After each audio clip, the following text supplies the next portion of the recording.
এই রান্নাটা একবার খেলে মনে হবে যে গ্রাম বাংলার সেই পুরনো দিনের স্বাদ ফিরে এসেছে। আসসালামু আলাইকুম everyone, welcome back to my Roshni kitchen and blog. আজকে আমি ভীষণ মজার ও সুস্বাদু লোভনীয় একটি পারফেক্ট ইলিশ মাছ রান্নার রেসিপি শেয়ার করব, তাও আবার ধাপে ধাপে সহজ উপায়ে। এই রান্নাটা একবার দেখলে যে কোনো মাছের সাথে রান্না খুব সহজেই করে নিতে পারবেন। তো ভিডিওটা স্কিপ না করে শেষ পর্যন্ত দেখবেন, আশা করি অনেক ভালো লাগবে। আমি ফার্স্টে রান্নার জন্য ইলিশ মাছ নিয়ে নিলাম পরিমাণ মতো। মাছটাকে আমি অফ ক্যামেরায় কেটে খুব সুন্দর করে দেখুন পরিষ্কার করে ধুয়ে নিয়েছি। মাছটি আমি ৪ রকম সবজি দিয়ে রান্না করব, তাই সবজিগুলোকেও আগে থেকেই কেটে ধুয়ে নিয়েছি। সবজির মধ্যে আছে আলু, সিম, বেগুন, ফুলকপি। তো এখন আমি রান্নাটি করে নেব। তো আমি চুলায় একটি প্যান বসিয়ে দিয়ে দিলাম রান্নার রেগুলার তেল পরিমাণ মতো। আর দিয়ে দিচ্ছি আগে থেকে কেটে রাখা পেঁয়াজ, কয়েকটা কাঁচামরিচ ফালি করে। পেঁয়াজটাকে নেড়েচেড়ে এখন একটু গোল্ডেন ব্রাউন করে ভেজে নিব। পেঁয়াজটা ভাজা হয়ে গেছে, এই পর্যায়ে দিয়ে দিলাম মশলা কষানোর জন্য পানি। পানিটা একটু বেশি দিয়েছি কারণ মাছটা আমি কষিয়ে রান্না করব। এরপর দিয়ে দিলাম আদা রসুনের পেস্ট 2 চা চামচ, জিরার পেস্ট 1/2 চা চামচ। মশলাটাকে নেড়েচেড়ে একটু পানির সাথে মিশিয়ে নিব।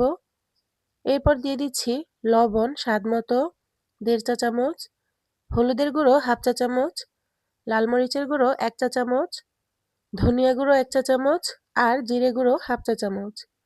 মশলাটাকে নেড়েচেড়ে মিশিয়ে সুন্দর করে একটি বলক উঠিয়ে নেব। মশলাটা আমি তেল ওঠা পর্যন্ত কষাচ্ছি না, যেহেতু আমি মাছটা কষিয়ে রান্না করছি, তাই কেটে ধুয়ে রাখা মাছগুলো এক এক করে দিয়ে দিচ্ছি। আপনারা চাইলে মাছটা ভেজেও রান্না করতে পারেন।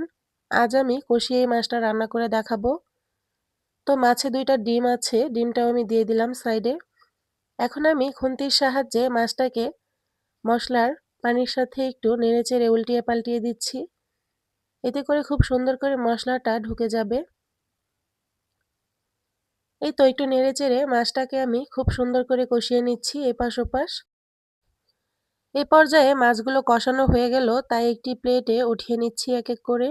ভিডিওতে কথাগুলো বুঝতে একটু অসুবিধা হলে কেউ কিছু মনে করবেন না প্লিজ। একটু ঠান্ডা জ্বর, তাই একটু কথাগুলো বলতে এরকম শোনা যাচ্ছে। তো সবাই আমার জন্য দোয়া করবেন। এই তো দেখুন মাছগুলো কষানো হয়ে গেল। তো আমি বাকি যে মশলাটা রয়ে গেছে সেই মশলার মধ্যে কেটে ধুয়ে রাখা সবজিগুলো দিয়ে দিব এখন।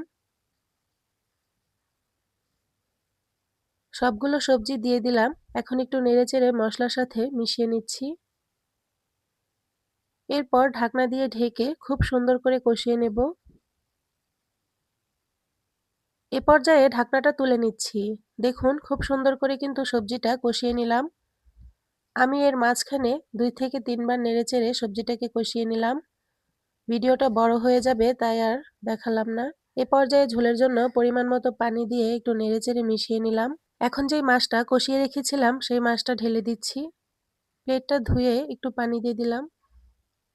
এরপর আমি খুন্তি দিয়ে আবারও একটু নেড়েচেড়ে মাছগুলোকে ঝোলের সাথে মিশিয়ে নেব। এতে করে মাছের গায়ে এক্সট্রা মশলাটা সবজি ও ঝোলের সাথে মিশে যাবে। এখন ঢাকনা দিয়ে ঢেকে বলক উঠিয়ে নিব। এই পর্যায়ে বলক চলে আসছে, ঢাকনাটা তুলে নিলাম। আমি আবারও মাছগুলোকে উল্টিয়ে দিচ্ছি। মাছটা কষিয়ে রান্না করলে অবশ্যই কয়েকবার মাছটাকে উল্টিয়ে পাল্টিয়ে দিতে হবে, এতে করে খুব সুন্দর করে কিন্তু মশলাটা মাছের গায়ে ঢুকে যাবে। তো আমি আবারও নেড়েচেড়ে মাছটাকে ঝোলের সাথে মিশিয়ে নিলাম। এখন ঢাকনা দিয়ে ঢেকে ঝোলটা টানিয়ে রান্নাটি করে নেব। এই পর্যায়ে দেখুন ঢাকনাটা তুলে নিলাম, ঝোলটা টানিয়ে এসেছে।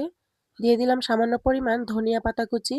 এখন আরেকটু আলতোভাবে নেড়ে মিশিয়ে নিলেই হয়ে গেল রান্না। ইলিশ মাছটা যেভাবে রান্না করে দেখালাম, বাসায় যদি একবার এইভাবে রান্না করেন, ইনশাল্লাহ আপনাদের রান্নাও হবে অতুলনীয় ও সুস্বাদু। মাশাআল্লাহ, দেখুন তরকারির কালারটি কতটা সুন্দর এসেছে, আশা করি দেখেই বুঝতে পারছেন। তো আপনাদের কাছে রেসিপিটি কেমন লাগলো অবশ্যই কমেন্টে জানাবেন।